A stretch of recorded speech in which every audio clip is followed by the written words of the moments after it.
Jake.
Check, check, check, check, check. Thank you.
I'm just giving everyone a couple of minutes to get in the room. I know a lot of people are making their way over, so thank you all for being here already. And just if you're feeling really brave, if you come to the front seats, it means that people come late will actually be able to sit down. So if you're feeling brave and kind, feel free to step up. I mean, I'm going to sit here. But just because, you know, when people come a little bit later, then they don't know where to sit. So thank you so much. You're also helping your sweet sister here. But everyone likes to show up for their colleagues. I appreciate that a lot. So you don't have to be totally quiet. I am just waiting a couple seconds.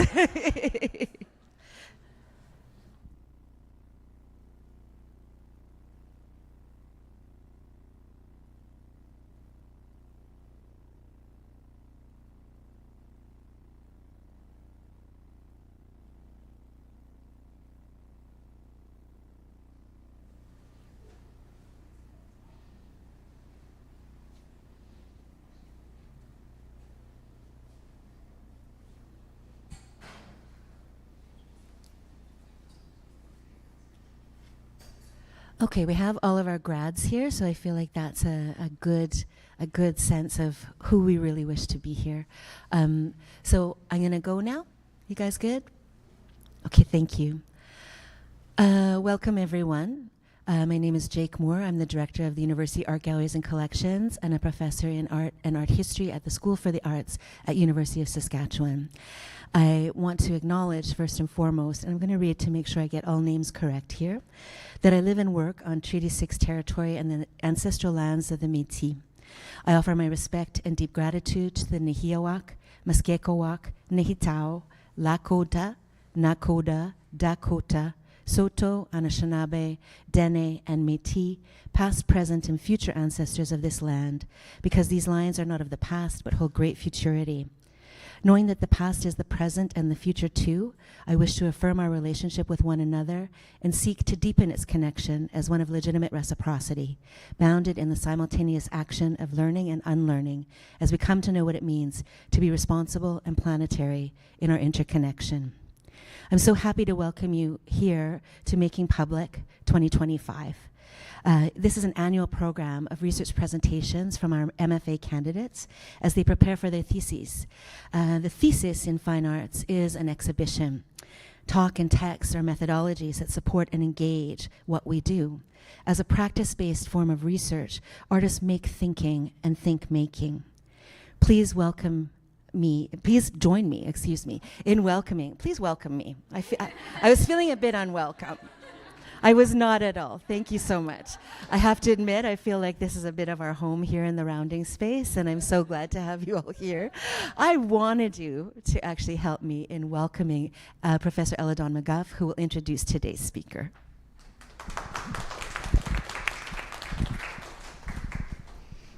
Hi, thank you so much. So I'm very pleased today to introduce the MFA candidate, Sohaila Fallah. And as most of you know, I'm new to USask, and so joined Sohaila's committee just this last September, and shortly afterwards became her co-supervisor alongside Susan Shant. So it's as her co-supervisor today that I'm doing this introduction. So during our first meeting, our conversation ranged across several topics which she will discuss today, specifically the importance of space and place, alongside looking and being seen. These are key themes for many artists, and while I continue to value the sincerity of Sohaila's approach, it was a seemingly offhand comment she made during that first meeting, which continues to hold my interest and attention. And so I'm going to actually read directly from the note I jotted down that day. So, quote, "Appreciated learning that Sohaila never makes drawings, preferring to roll ideas and projects around her mind's imagination, writing them down, then dealing with the contradictions, surprises, and inevitable disappointments of their translation into material reality." End quote. This idea of never making preliminary drawings might not seem important, but I think it gets to the core of Sohaila's practice, a genuine grappling with the relationship between what is known and what is unknown. The question of how to take one's imaginative space, and translate or pull it into the mucky difficulties of 3 dimensions, meaning the contradictory and often disappointing space of material reality. That other space, that dream space, the space of the unreal, is certainly inflected by desire, fear, and uncertainty, but it also remains somehow free, a space where almost anything is possible. Sculpture and installation, as you know, cannot live long in that space, inherently being the stuff of heaviness, solidity, and practicality. Plaster, clay, textile, paper mache, and a world of found materials. Such also is the immensity of picking up one's life and moving at 10,000 kilometers to a new long dreamed of existence. 10,006 kilometers actually being the distance between the mountains of Tehran and the river valley of Saskatoon. Much longer the durée, perhaps, of cultural distance between East and West. Naturally, this new existence becomes much more difficult than one imagined, but one that remains worth pursuing. And thus, it is in these acts of translation and transformation, from imagination to reality, from the unknown to the known, where I believe Sohaila's work finds its brave form. So please join me now in welcoming and listening to Sohaila.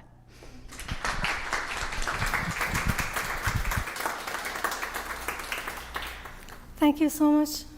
Good afternoon, everybody. I'm really glad you are here, and thank you so much, Jake and Ella, for a great introduction and all your support. So now let's begin. When meeting someone new, one of the first questions we often ask is, where are you from? This seemingly simple question reveals how deeply place and identity are intertwined. While identity research often focuses on cultural, social, or personal dimensions, the impact of physical space on identity is something overlooked. As you may notice, this video captures daily life in Tehran, filmed last year, 2024. I was born and raised in Tehran, the capital of Iran, a city of approximately 8.3 million people. About a year and a half ago, I immigrated to Canada, with Saskatoon as my first landing place. While I have difficulty seeing myself from the outside, I have a sense that this shift in geography has reshaped my understanding of home, belonging, and self. Now, after landing here, I'm no longer sure where I'm from or even who I am. I find myself, my identity, and my practice suspended between the unknown and unknown. While my presentation generally follows a chronological narrative, I've separated this exploration of identity into two overlapping themes. I will begin with space and place, then follow this with works specifically considering looking and being seen.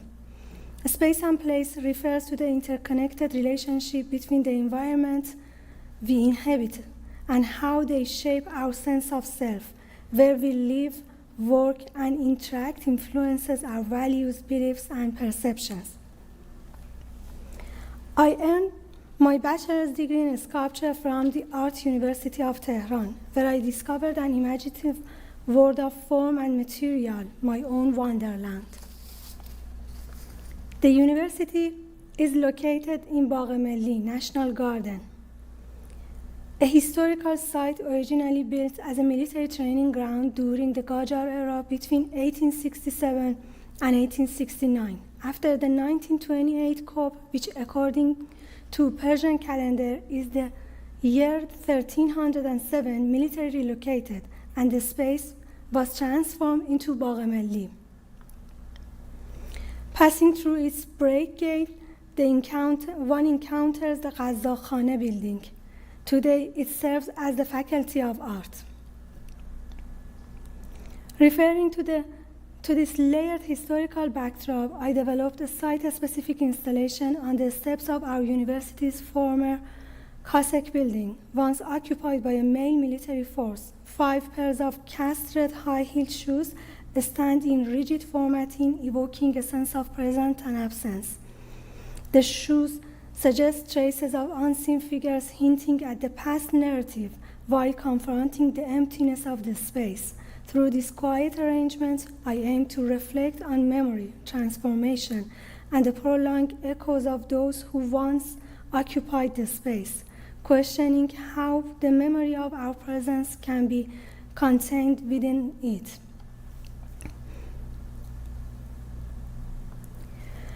During my BFA studies, I developed a particular interest in the lives of eunuchs in royal harem, specifically how their presence as a biological male in a secluded female-dominated space shaped their identities. These supposedly sexless and marginalized individuals were raised in a feminine environment solely to guard the king's wives. Separated from their families, as young children, they were expected to lack personal identity, being shaped entirely by the space they occupied. The work on the left side is named after a well-known eunuch of the Qajar court. He is depicted as an exaggerated, grotesque figure defined by his hat and absolute obedience. Another piece on the right side focuses on the eunuch's complex existence. The extensions emerging from the figure's body symbolize what I imagine to be their psychological burdens. Over time, my exploration shifted from the eunuchs themselves to the space they inhabited, the harem. Their lack of individual identity transformed them into architectural elements, merging them with the structure of the harem itself. Eventually, I became more interested in their role as intermediaries, bridging the private, enclosed world of the harem with the outside realm. The works shown on this page are the outcomes of that phase in my practice. 5 years later, I returned to this theme once again. This artwork is a papier-mâché architectural piece inspired by my drawing of a historical house in Kashan, a city in Iran. Referencing a harem building, it evokes an exotic, mysterious atmosphere that underscores the significance of interior spaces. At the same time, it invites reflection on the lived experiences of the women who inhabited these areas, revealing the complex interplay between architecture, social structures, and personal agency. This piece also includes a speaker emitting subtle sound elements, creaking doors, footsteps, whispers, enhancing the sensation of unseen inhabitants.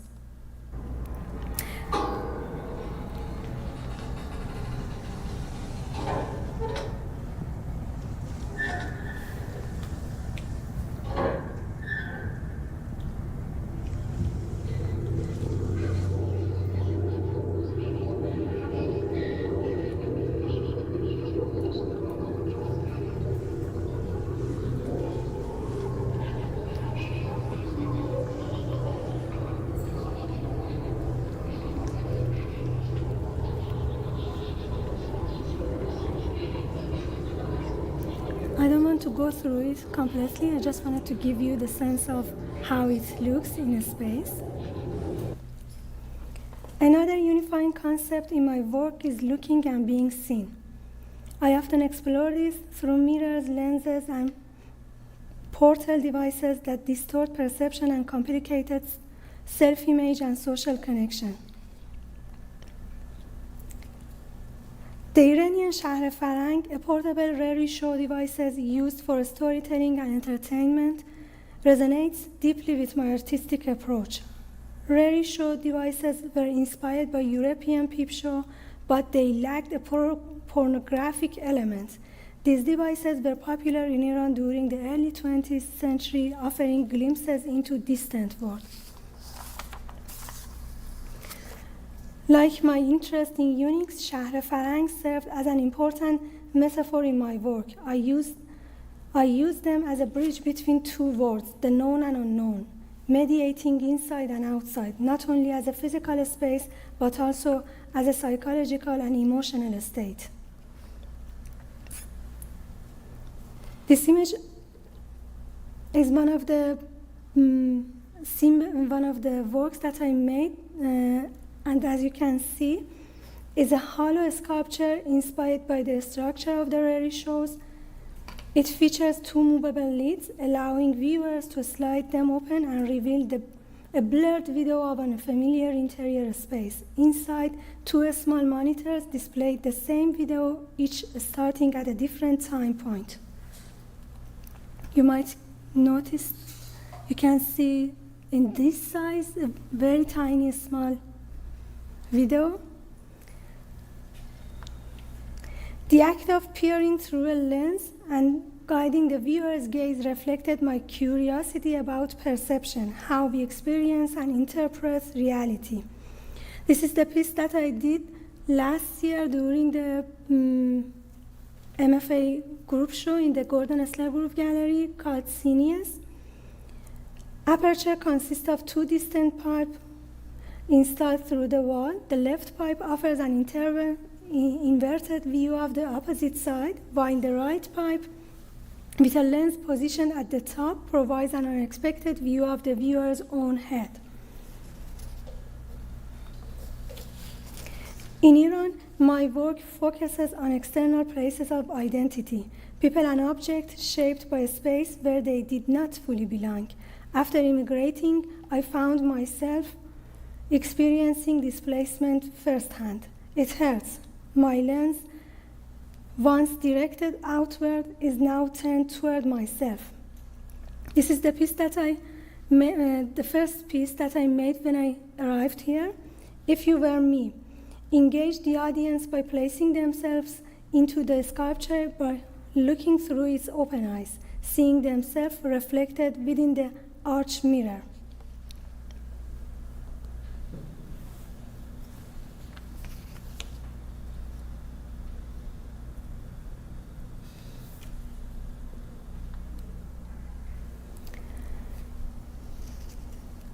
This piece was developed during the performance course I took last year. I aim to emphasize my presence in a space by remaining seated on a chair and communicating solely through the aperture.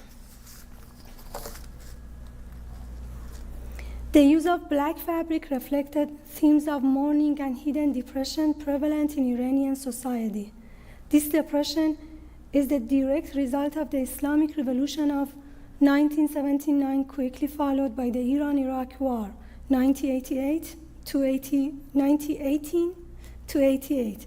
I was born in 1988, and my childhood was suffused with the mourning of these traumatic events.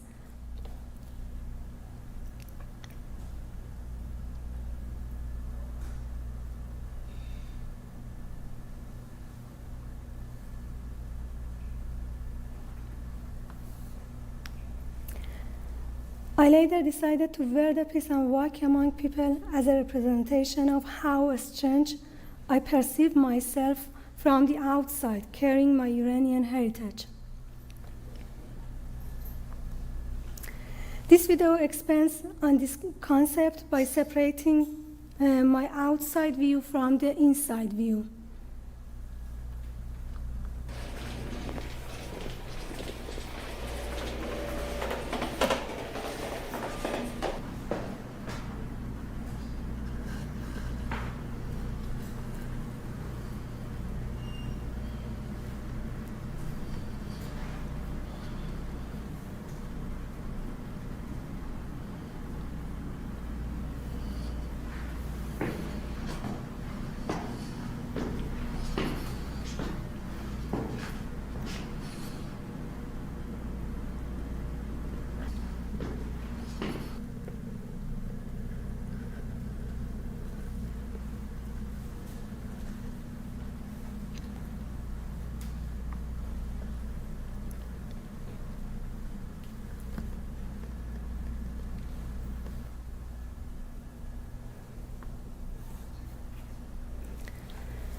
After performing silent dialogue, the previous work that I showed you, I realized that what captivated me most was its dreamlike nature, or perhaps it was the dreamlike essence I had always been searching for in my subconscious. Finally, I shared two works that are still in progress. While I'm not fully satisfied with them, I trust the direction they are taking me in.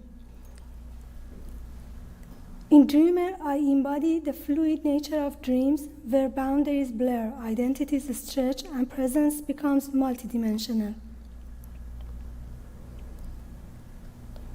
The costume I created extended beyond my physical forms, with extended arms reaching in multiple directions, symbolizing the pull of past, present, and future. It is as if I exist in several realities at once, suspended between memory and imagination. Before arriving in Saskatoon, I had envisioned this place countless times, both in waking and in dreams. Now, standing here, I feel the overlap of these imagined and real spaces, merging what I once fantasized with what I now experience. My work explores this liminality, the way dreams shape reality, and how a space, both familiar and foreign, influences our perception of self. This is my most recent work, developed during the group residency at Gordon Esler Group this year. I explored how to occupy a space without imposing upon it, how to be present without overwhelming, to exist within the space while honoring its openness. By focusing on the smallest unit, the gallery floor style, I considered subtle interventions that transform the experience of a space without dominating it. For instance, I covered the wall-based recess with white styrofoam to reduce visual distraction and create a different spatial experience. As I expanded on this idea, I became fascinated by reflecting, both in its literal and its metaphorical sense. By incorporating mirrors, I extended the space, creating illusion of depth, while questioning the boundaries between presence and absence. This exploration raises a fundamental question: do we shape a space, or does a space shape us? This video showcased the three pieces together within the gallery space, highlighting their positioning and a spatial relationship. Conceptually, this work resonates greatly with my ongoing research into presence and absence, as well as the ways in which we navigate imagined and real environments.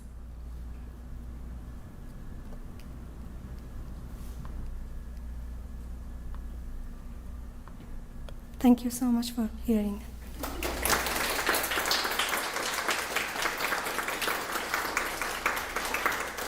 I know it was an unexpected end, but it was the end. Yeah. Thank you so much, Sohaila. Thank you. That was a fantastic recap of so many things we've had the pleasure of watching come into being, and such an incredible opportunity to see the University of Tehran, which we know to be a germinal space for so many of our students, and it's a pleasure to see that in the room with us. So thank you for that. Thank you.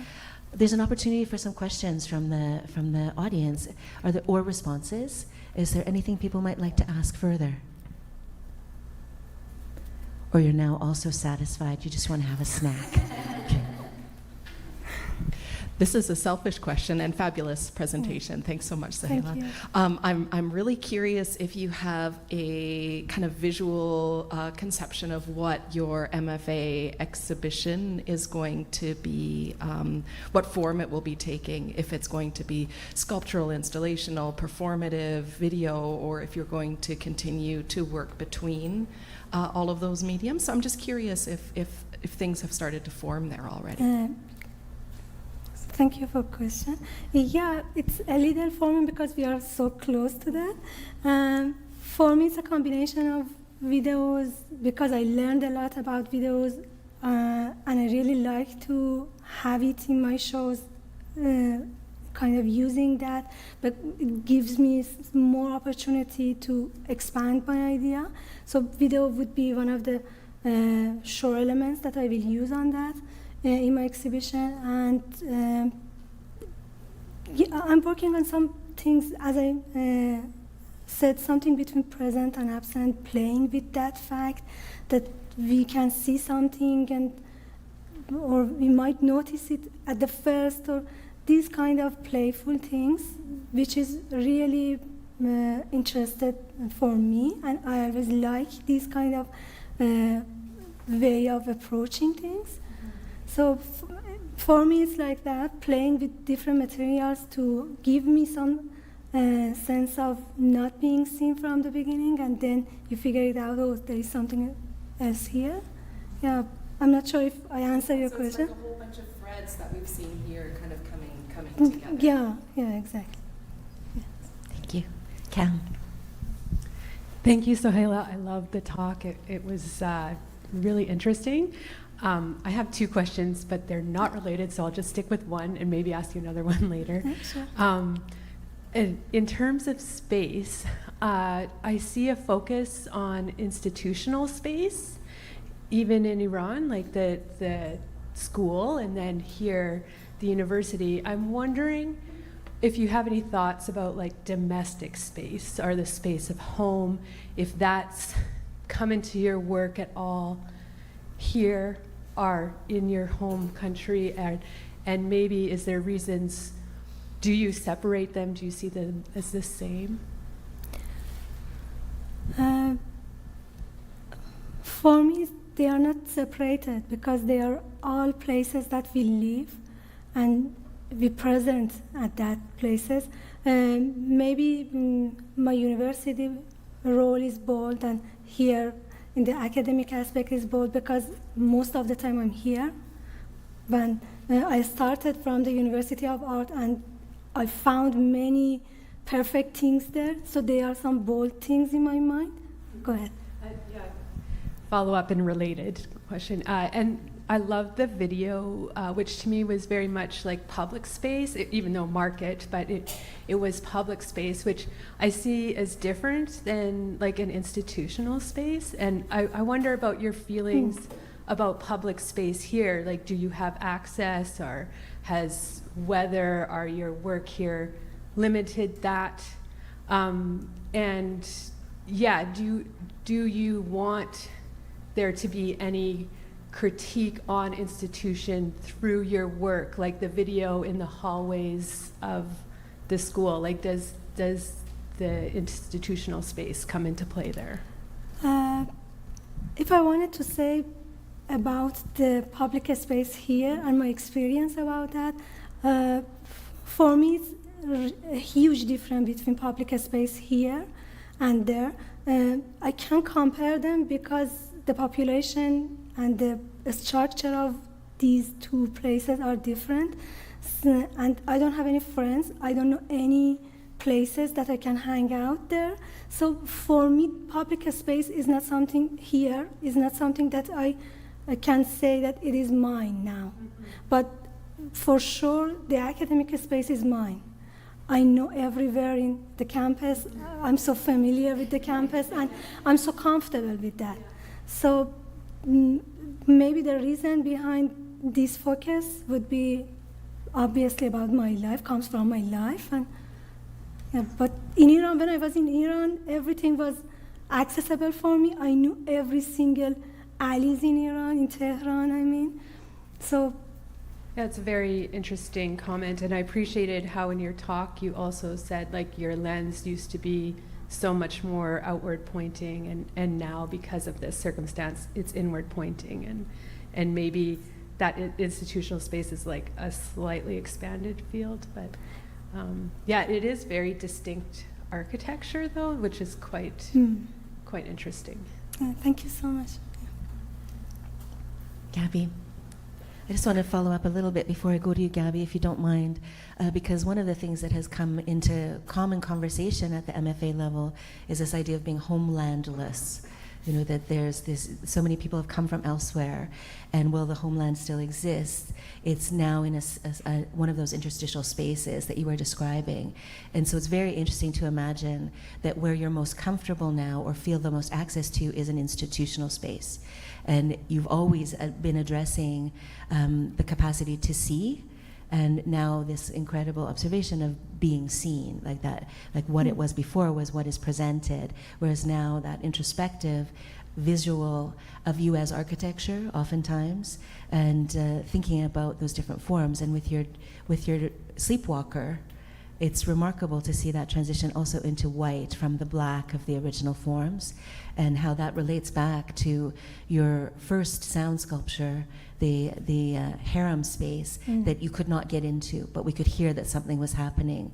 So there's always this access or inaccessibility, both within the work and the spaces you're engaging, that seems really critical and seems to be something that is being negotiated by many of our students. So it's exciting to kind of have these opportunities to share your research practice, where we can bring those sort of shared circumstances into a larger dialogue and imagine how they manifest in both objects and actions as you develop into a performance artist. Okay, my question is, I guess for performance costumes, they're very bland, very plain, like this, like black fabric or white fabric. Same with your work is very like monotone, and looking back, like it comes with in trend, it's very elaborate and like very. So I want to know why you chose to be very. So I see a costume, I think where you're from is Tehran, Iran, because it looked very embroidered and textile work on your outfit. So, or on your sculpture. So why you go away from like color and like that kind of I was supposed to say like stereotypical kind of style towards this more like muted black and white world, I guess. For the black, I will start with the black. For the black, we had some discussion around the choice of the black, and for me, black was an important part of my childhood in a public space. Most of the women and even men were wearing black fabric because of that depression that happened. Nowadays, our public space changed, and we can see more, as you could see in the video. There are more colorful outfits that people wear nowadays. But it's not about, because we had discussion about hijab or all the things around Iran. It's not about that. It's about me and the color that I saw when I was a child, when I was in the public.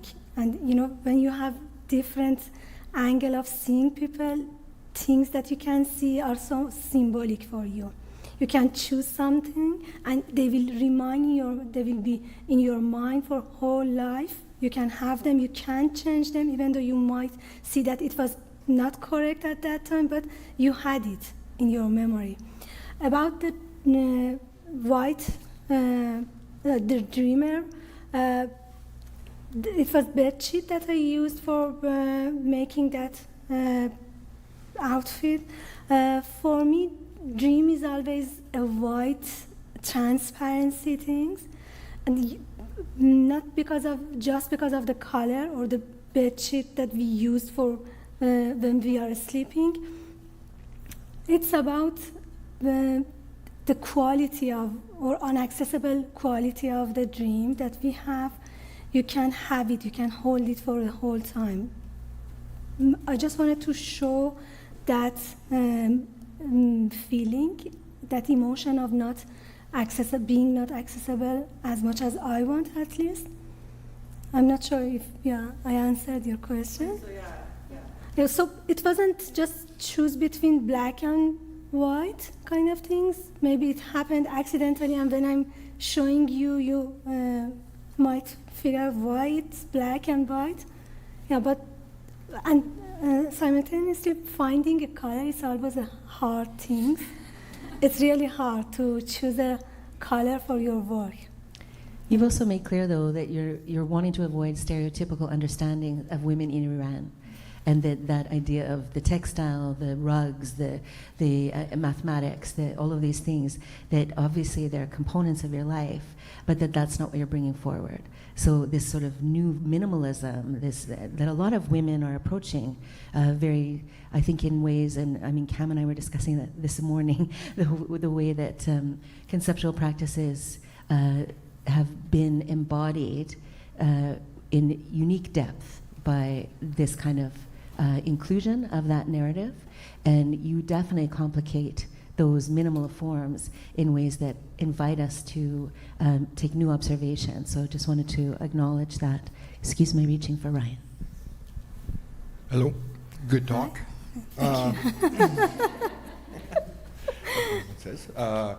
I'm interested in, because in my own practice from sculptor to sculptor, is I'm also being pulled into a direction of wanting to throw my practice into performing art.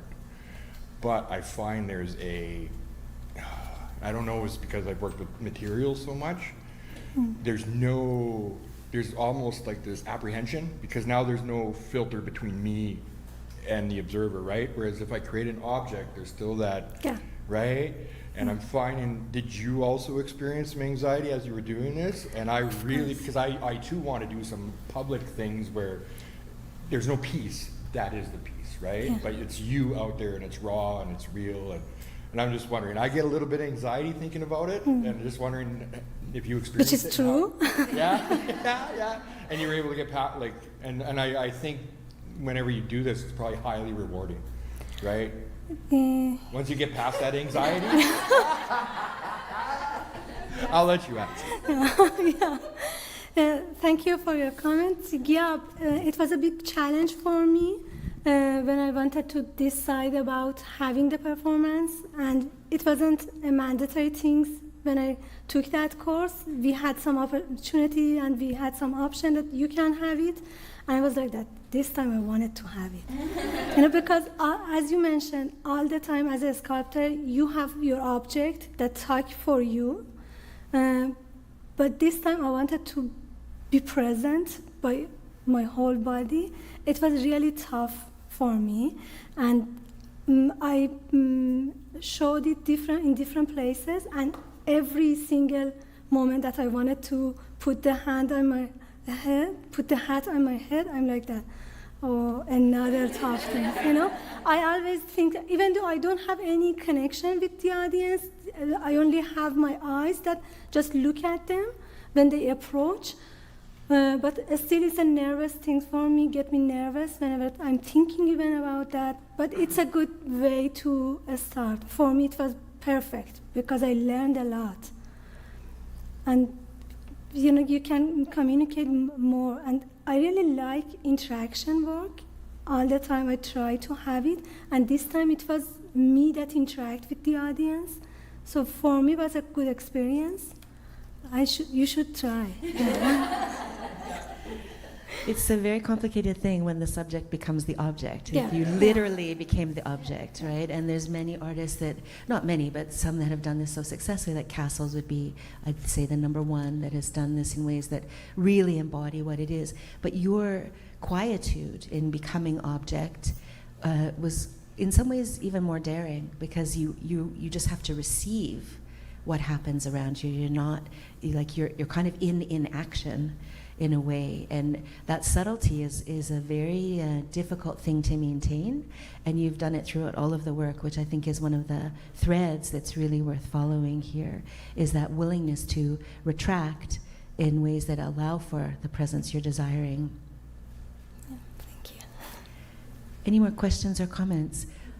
Oh, here's Ross. I just want to also acknowledge that the performance class that she's referring to is taught by Troy Gronsdahl, and USask has been able to partner with the Remy Modern and their curatorial team to bring in different things and different levels of expertise, and we definitely have seen the effects of expanding our community of teaching and learning in that way, so I just wanted to acknowledge that capacity.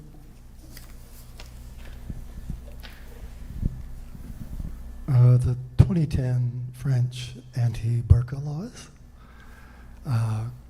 came along and were instituted. The French fashion industry was both applauded and criticized for appropriating the hijab for some of the design season, especially 2018. I just wondered how that was seen from your perspective, and if the whole COVID event, where everyone was masked for a long period of time, if that affected your vision too. Sorry, I didn't get your first question, but your second question was about COVID time? And the first one was addressing how the presence of the anti-hijab laws and how they were taken up by the French fashion industry, and that appropriation, he wanted to know your response to that. Was that something that you, it had been both critiqued and applauded, and did you have a response to that? And then thinking about this next wave of covering that happened throughout COVID, and how, is that an appropriate? Yeah. Do you want to add to it? Okay. Yeah, thank you for your question.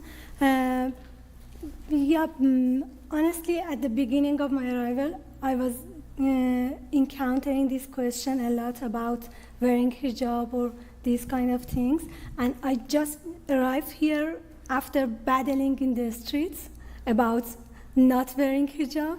And I was very much into that, but it was the aspect that I didn't want to have my practice on it, or my practice carry this message, because it is the fact that I'm a woman from Iran with all the things that happen around Iran, but it's a part of me.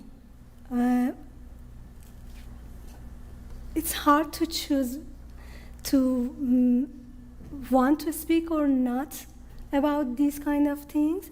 But for me, it was like that. It's not the whole story of me. It's a part of the story that I'll tell it through my practice, but it's not about hijab completely or all the things about the politics of Iran. And another thing about COVID, fortunately during the COVID, we were in our own workshop working for ourselves.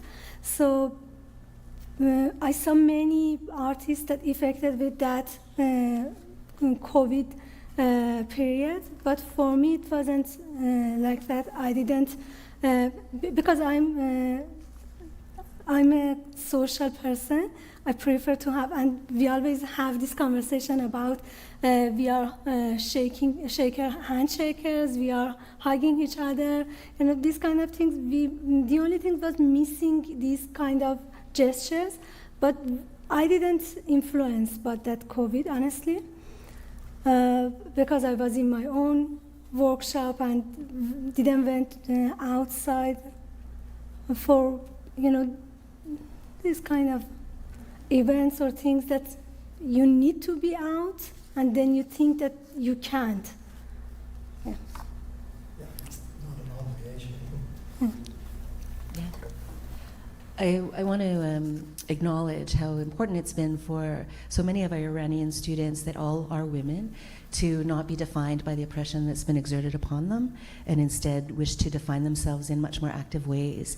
And I'm very grateful for that. And it's been a real time of learning and unlearning for me, and I'll just claim it for myself, though I think for our community as well, to recognize oftentimes what the West has received and has been put forward is such a tiny sliver of the actuality of experience, and the capacity of the artists that we're working with in this cohort to share that, to redefine and assert their positionality has been something that has been absolutely invigorating and very informative. Ella? And I think my question follows up from what you're just saying, but I'm wondering, Sahila, if you could speak to your decision to introduce your talk really through a video and to sort of welcome us into the space with the video of contemporary Tehran. Yeah, it was a decision that I, after battling with myself, made it. Because people here ask me this question a lot, that it's a good question that people ask, and I really appreciate this question. But the things that happen in Iran is the thing that's different from what we see through media. So I was thinking to give you a sense of how it looks and how we experience a space in Tehran, Iran, and how we are living in such a country with all the things that we can hear about that. Just to give you a sense of where I'm from and what I'm talking about. And yeah, it was a decision that I made because of this reason, to show that I'm from that place and now we have a normal life there, although we have many difficulties. So, thank you. Yeah. We're almost at time, so I think that we'll leave it at that. I want to remind everyone that the Making Public series will happen again next Wednesday with our next MFA candidate, and there will be 2 more talks in this series. I'm incredibly grateful for all of you for being here and for the work that our students are doing and their capacity to share it with you. I'm also incredibly grateful that obviously there's many questions we have for one another, and so making this space here. I'm grateful, of course, to Media Production for delivering this, so these will be able to be re-seen again and again, and the support we received to be able to make that happen. So thank you to all of you. Of course, you're welcome to stay. There's a small amount of snacks and drinks, and always time for more conversation. But for right now, thank you again so much for coming, and congratulations, Sohaila. thank you. Thank you so much.